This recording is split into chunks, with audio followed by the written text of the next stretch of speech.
Se propone entonces hacer una reflexión respecto a esa parte que tenemos en la agenda de gobierno y algo muy importante, recordar que hubo un proceso también de campaña electoral donde los partidos políticos, en particular Morena, llevó a cabo varios pronunciamientos donde se insistió en escuchar a las comunidades, construir con las comunidades y incluso se dijo obedecer el mandato de las comunidades, ¿no?, en términos del desarrollo comunitario. Y la última pregunta conecta precisamente con esto, ¿no? ¿Hacia dónde vamos? ¿Qué recomendaciones podemos formular? ¿Qué observaciones? Y aquí una observación y una pregunta provocadora para la mesa. Tiene que ver con esta tradición histórica de los enfoques paternalistas, clientelares, corporativos, en términos de que las políticas públicas y los programas de desarrollo tenían un contenido para encapsular, se decía mucho en los textos, a las comunidades, sobre todo que no coinciden con la visión de un gobierno y que promueven incluso, se decía, el conflicto social, ¿no? Porque algo que debe quedar claro en esta discusión, desde mi punto de vista y salvo la mejor opinión de ustedes, es que la cohesión social, si no se fortalece y no se plantea de una manera realista, detona conflicto social. Y esto genera una serie de problemas más agudos de los que ya tenemos en las diferentes regiones en México, ¿no? Entonces, pues queda a discusión así. Solo les pediría que ahora acotemos este conversatorio a 5 minutos máximo, ¿sí? Si me lo permiten, les señalaría en 1 minuto para tener oportunidad de escuchar la segunda parte de la relatoria y una conclusión y provocación final, ¿no? Bueno, pues empezamos como iniciamos. Por favor, José Tomás, te agradecemos el espacio. Bien, cómo no, muchas gracias. Bueno, yo creo que esta primera parte que ya transitamos efectivamente nos descubre o me descubre que hay muchos niveles, ¿no? Hay diferentes niveles y podemos tener incluso también, así de bote pronto, diferentes concepciones de en qué espacios y de qué espacios estamos hablando de cohesión social. Lo que me señalaba Alma, totalmente de acuerdo, es decir, no podemos forzar de ninguna manera la situación, hablando del trabajo de Indesol con las organizaciones de la sociedad civil, a que forzosamente pensemos que las organizaciones per se están generando cohesión social. Tendríamos que definir incluso qué estamos entendiendo desde el Indesol y desde sociedad civil por cohesión social, ¿no? Entonces, eso, y enlazándolo con lo que Miguel nos plantea en esta segunda etapa, yo quisiera abordarlo de la siguiente manera. Efectivamente nos cambió el paradigma, alguien lo mencionó así tal cual, hubo un cambio de paradigma, ¿no? Un cambio de paradigma fuerte. Bien, en lo personal yo no sé, y creo que es pronto para saberlo, si este cambio de paradigma trae más elementos positivos que negativos, etcétera, y en última instancia me parece que tampoco es la discusión importante. El hecho es tal cual que hay un cambio de paradigma. Nosotros se los expliqué de qué manera nos cambió ese paradigma.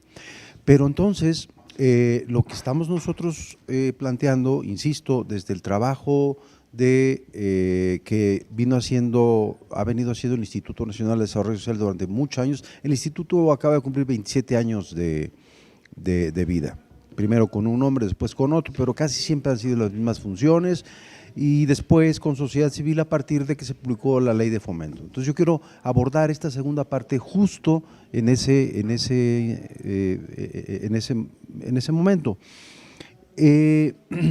El asunto de los estímulos y apoyos a las organizaciones de la sociedad civil no es de ninguna manera una ocurrencia, pues, ¿no? No es tampoco que alguien dijo, vamos a hacerlo porque pues, suena bien y pues mire, están haciendo cosas en la sociedad civil que no alcanzamos a hacer las instituciones de gobierno. No, el asunto es que se peleó por muchos años por el reconocimiento de las organizaciones de la sociedad civil mediante un acuerdo, un decreto o una ley, y lo que se logra es una ley, e incluso está la discusión y seguirá, y no voy a ahondar en ella, de que es una ley incompleta, ¿no? Yo coincidiría, por ejemplo, en eso, ¿no? Porque la ley se llama Ley Federal de Fomento a las actividades realizadas por las organizaciones de la sociedad civil y no una ley federal de fomento a las organizaciones de la sociedad civil, pero son cuestiones a lo mejor de semánticas y diferentes ópticas, pero el hecho es que se logra eso. Entonces, la ley existe, por lo tanto, si esa ley no está derogada, entonces quiere decir que la ley está vigente. Me preguntaba un poquito antes de entrar, Israel me decía que teníamos rato de no vernos, me decía, oye, ¿y a poco el registro federal de las organizaciones existe? Le digo, ¿puedes creer que sí existe? Y no solamente eso, sigue habiendo demandas, tenemos ya cerca de 43,000 inscritas, que son poquitas por cierto, pero sigue habiendo demanda, a lo mejor bajó, hubo un desconcierto, sin embargo hay demanda de colectivos y de grupos en términos de seguir formando organizaciones de la sociedad civil, y se puede explicar también porque muchas de ellas quieren entrar en el sistema del SAT, de las donatarias autorizadas, etcétera, etcétera, etcétera. Bueno, eso es algo que ahí está, y es algo que desde mi punto de vista tendríamos que verlo de manera positiva, ¿no? Porque es algo que siguió caminando y que sigue demostrando un interés por parte de estos grupos o colectivos de formar organizaciones de la sociedad civil. Desde el punto de vista del Indesol, entonces, y en la panorámica de que no operamos básicamente recursos durante todo el año 2019, tuvimos que repensar varias cosas, ¿no? Y decir, bueno, ¿qué podemos hacer a partir de esto? En una ocasión y en una reunión fue alguien de un observatorio de sociedad civil y nos dijo algo en una reunión con la Dirección de Investigación y Profesionalización. Dijo, Indesol es una marca, ¿no? A Indesol todo el mundo lo conoce, no la pierdan, ¿no? Y les voy a ser franco, por lo menos su servidor, a pesar que tiene ya sus buenos años en Indesol, no lo había visto de esa manera, ¿no?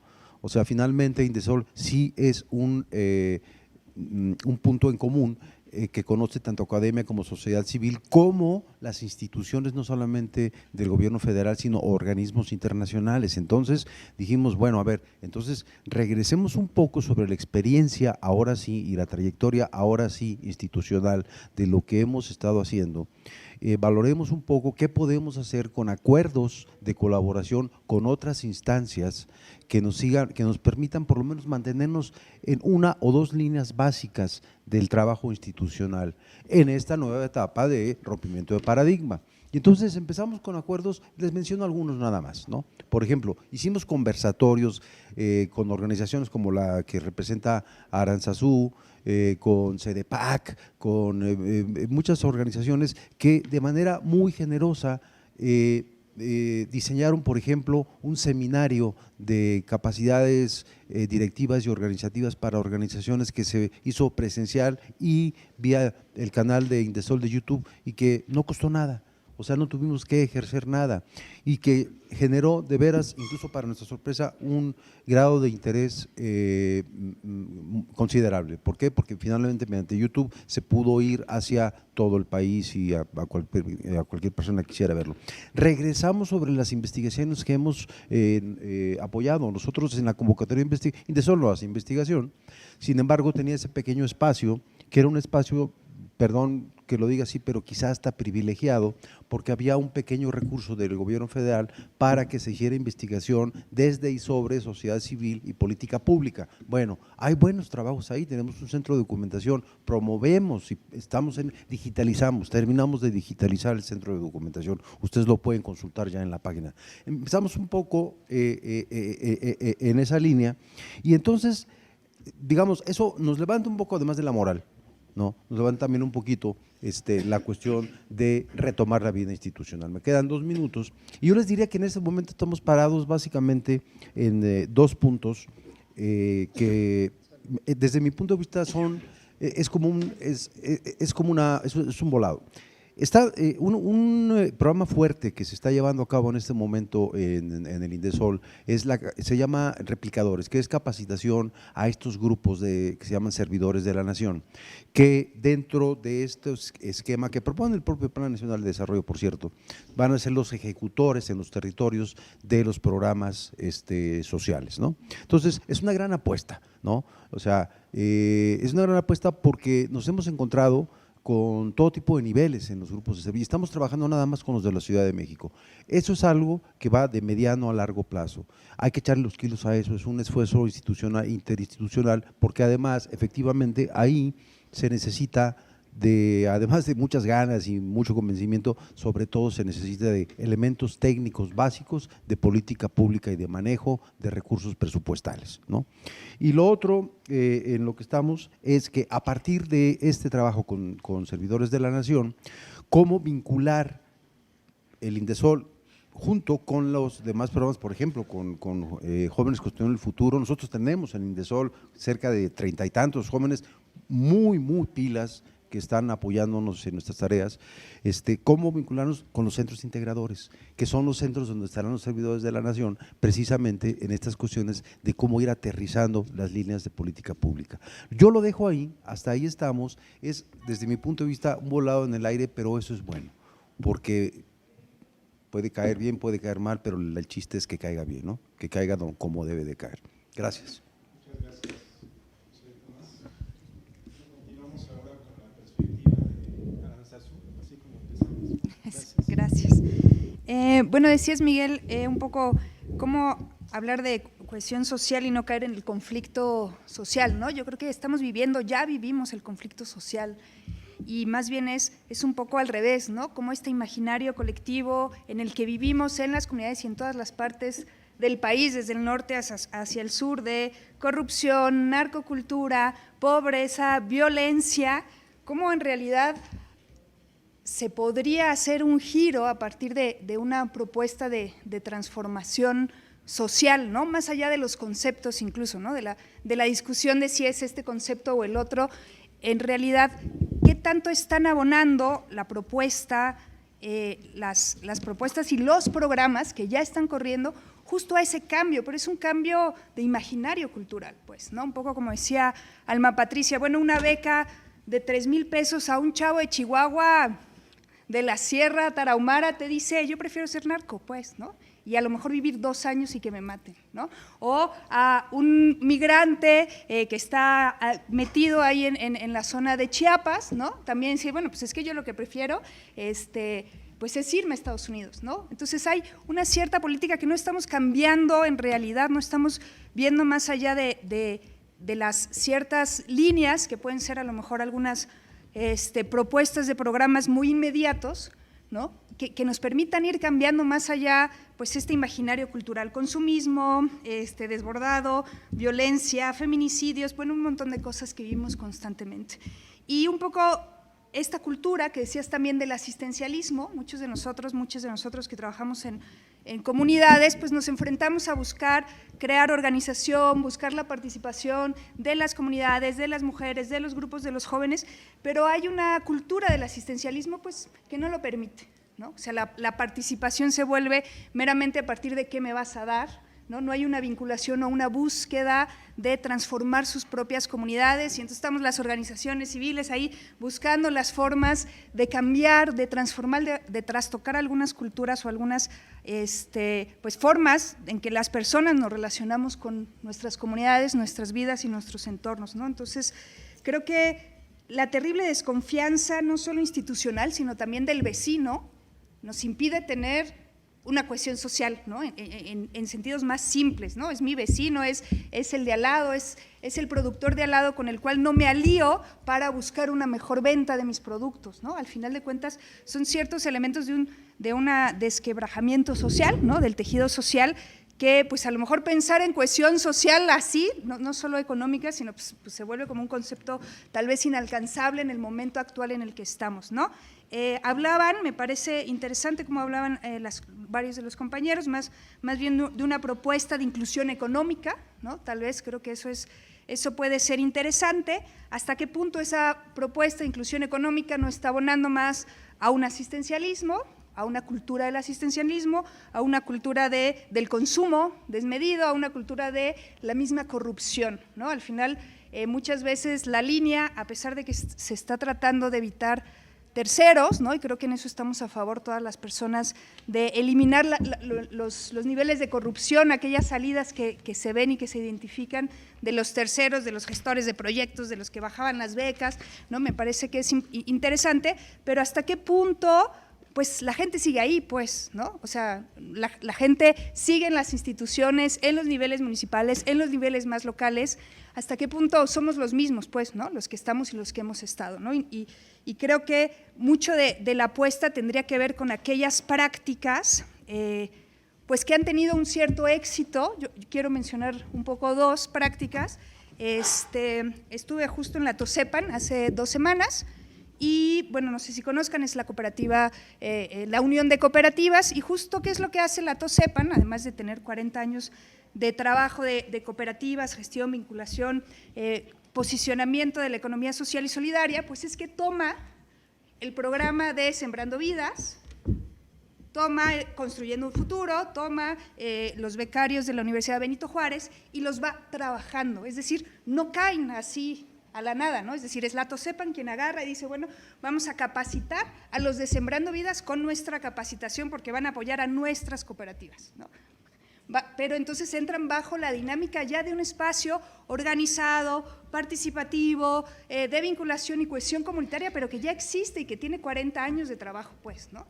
Otro elemento puede ser la experiencia de los compañeros de Miravalle, ¿no? Al final de cuentas, son organizaciones que ya tienen ese trabajo, ciertos niveles de cohesión, participación, organización, búsqueda de niveles de economía diferentes, búsqueda de construcción de un buen vivir, ¿no? Búsqueda de cambiar esos imaginarios colectivos de las personas y de las comunidades. Entonces los programas caen, se adaptan y permiten a las personas enriquecerse de esos programas, ¿no? Sin embargo, pues creo que son joyitas que sí existen en el país y que sería importante rescatarlas desde las propias instituciones, ¿no?